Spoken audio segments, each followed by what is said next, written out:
вақтҳои охир дар фазои маҷозӣ гурӯҳи амалҳои қаллобиро рӯи кор овардаанд, ки онҳо бо осонӣ аз кортҳои пластикӣ тариқи мағзшӯии нафарони соддаву зудбовар маблағҳои калонро тасарруф мекунанд. Ин афрод бо ин амалашон зарба ба иқтисодиёти оилаҳо мезананд. Маҳина Шокирова, сокини шаҳри Бохтар, яке аз ҷабрдидаҳое мебошад, ки ба доми фиребу найранги дуздони интернетӣ афтида маблағҳояшро ба онҳо интиқол додааст.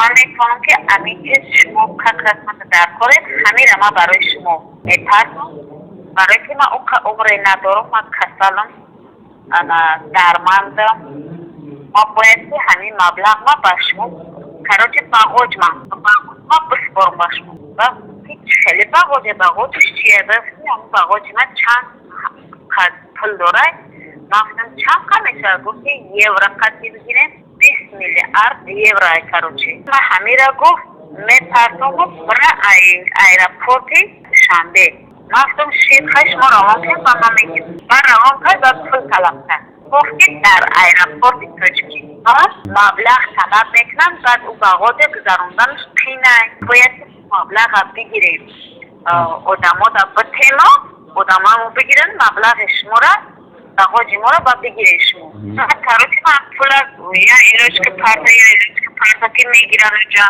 بالا پارت افتان $1000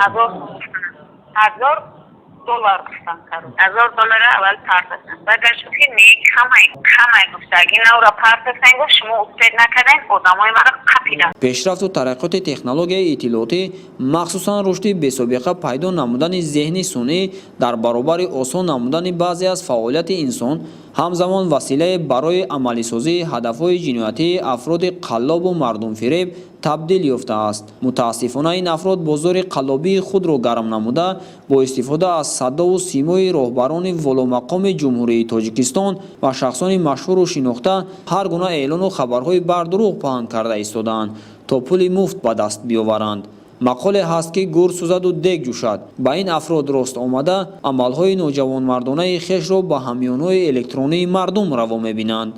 وقتی که برای شما یک عکس روان میکنند میگویند که در این رسم شما هستید و ناخست با همون رسم رو میکشوید و علاقه آنها دسترسی مییابند به تلفن شما و در این واسطه وقتی که تلفن موبیلی شما رو که اداره کردند حتما مقصد اونا به دست آوردن مبلغ است و با کارت شما در آمده کارت شما رو مبلغ شما رو به یک کارت دیگر از اون کارت به یک کارت دیگر میشویند.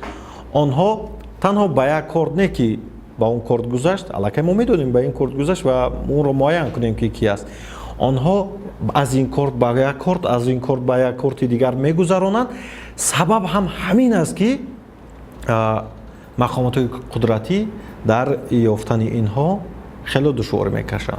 از مشاهده ها معلوم می‌گردد که اکثریت مشتریان فریب خورده این قلابان استفاده برندگان کارت‌های پلاستیکی دوشنبه سیتی میباشند. متاسفانه این افراد به هر راه و واسطه به مشتریان ضرر کلان پولی رسانیده‌اند و صف مراجعت کنندگان را در مرکزهای خدمت رسانی افزون کرده است. طبق اطلاع دلاور ستار و راهبر مرکز خدمت رسانی بانکی در شهر بختر دوام 6 ماه اول سال روان شماره مشتریان به دام قلابان افتیده بیش از 35-40 نفر را تشکیل می‌دهد. هنگامی که شهروند به آن رسما عریضه پیشنهاد می‌کند حالت آن را در یکجایی با مقامات میلیسیا دیده می‌بریم. اگر مبلغ را از داخل کشور را بوده باشند پول را به صاحبش بازپس برمیگردانیم. در صورت به خارج کشور مبلغ انتقال یافته باشد جستجوی ما به نتیجه انجام می‌یابد. ذکر نمود دلاور ستاروف.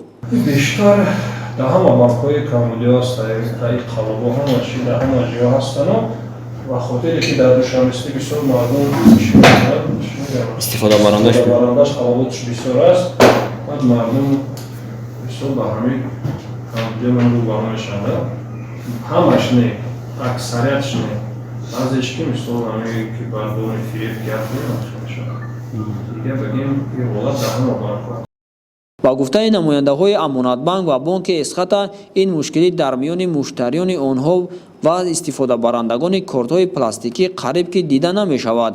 ба қавли онҳо роҷеъ ба ин масъала муроҷиате нашудааст, дар ҳоле ки аксари истифодабарандагони кортҳои пластикии бонкҳо аз дуздии интернетӣ изҳори нигаронӣ намуда маблағҳои ҷамъоварӣ намудаашонро ба осонӣ аз даст медиҳанд. Мизоҷони Спитаменбанк бошад айни ҳол камтар ба ин мушкилӣ рӯбарӯ ҳастанд.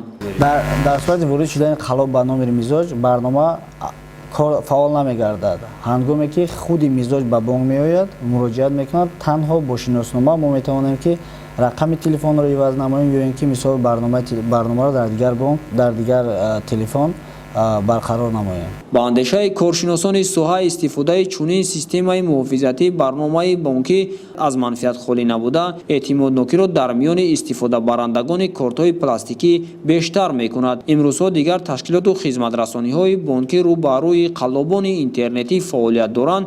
ба хотири таъмини амнияти маблағҳои муштариён метавонанд аз системаи муҳофизати барномаи бонкӣ истифода намоянд.